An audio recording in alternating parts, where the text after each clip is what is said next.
Sa good vibes, sa mga plantito kag plantita, pwede na mag-swap sa tanong sa sulod sang mall.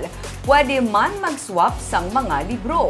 Ma-donate ka lang kag magpili sang imo nga naluyagan. May report si Romeo Subaldo.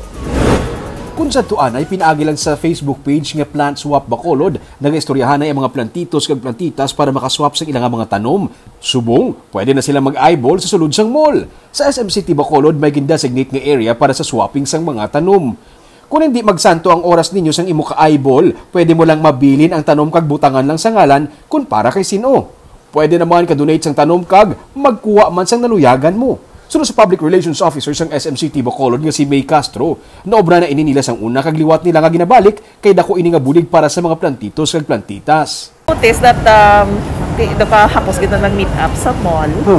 And naka-convenient for everybody when you say let's go to this place and meet up there and exchange. So we said, why don't we help the swappers by putting up a rack of plants where there are people who want to donate man also. Magluwa sa tanom, pwede man diri mag-swap sang libro. Kung sang una, pinaagi lang sa page nga Bacolod Book Exchange ang ilang pagtransaksyon sa pagswap o kung pagpangita sa mga libro.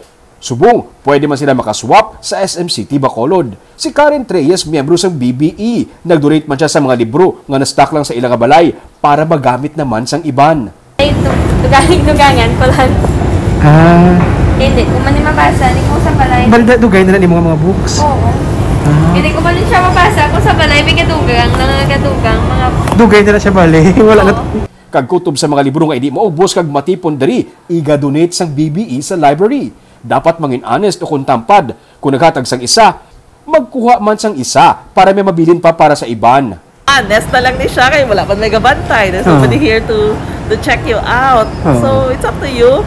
It's up to you, pati hopefully, ma-check to gita siya, ma-test gid kag matakos ang ato nga honesty.